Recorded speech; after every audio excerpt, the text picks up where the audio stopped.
So you can write this at the top of page 471.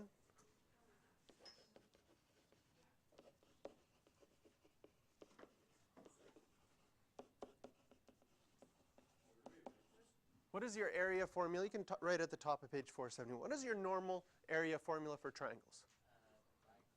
Base times height divided by 2? So 1/2 base times height. That's our normal area formula for triangles.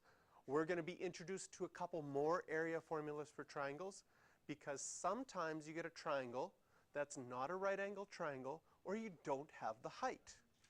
So is there a way that you can figure out the area of a triangle if you don't have the height? So we're going to have our new area formula equal 1/2 BC sine A. I'm going to show you where this one comes from as well. It's pretty straightforward. Say you have a triangle. You have a triangle ABC.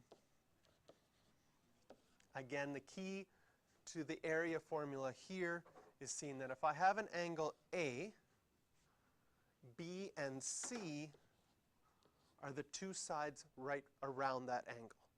So that's really what you're looking for if you want to use this new area formula.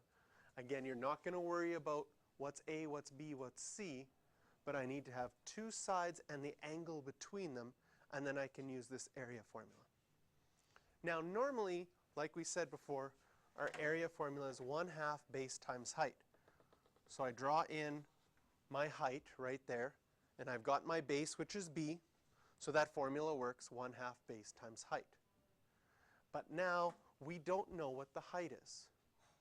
But we can use our sine ratio, sine of angle A, opposite, which is our height, over our hypotenuse, which would be letter C. Can you see that your height, if you multiply both sides by C, is C sine A? So again, all our new formula is, our new area formula, we say, well, we started with 1/2 base times height. But now instead of writing height, I can substitute this in instead. So then I'd get C sine A. And this is a very useful formula because we can now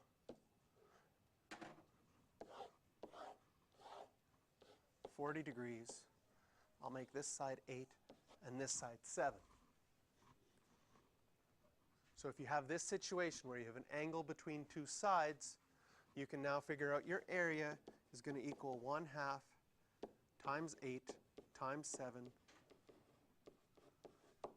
times sine of 40. You can type that all into your calculator all at once.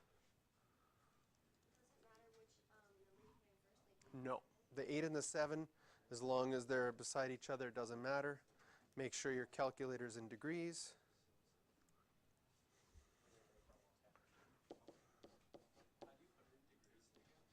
Hit the mode button and then make sure that the degree is highlighted. So 17.998. It just saves you the step. You could have, like, old way you would have had to draw that line in, then use sine first by saying sine of 40 degrees equals my opposite side, which I don't know, over my hypotenuse. And you could have figured out what the height was and then plugged into the old formula. But this just makes it direct, easy, and straightforward. So that's kind of nice. So you have a situation where you don't have the height, but you still can find the area just with one formula.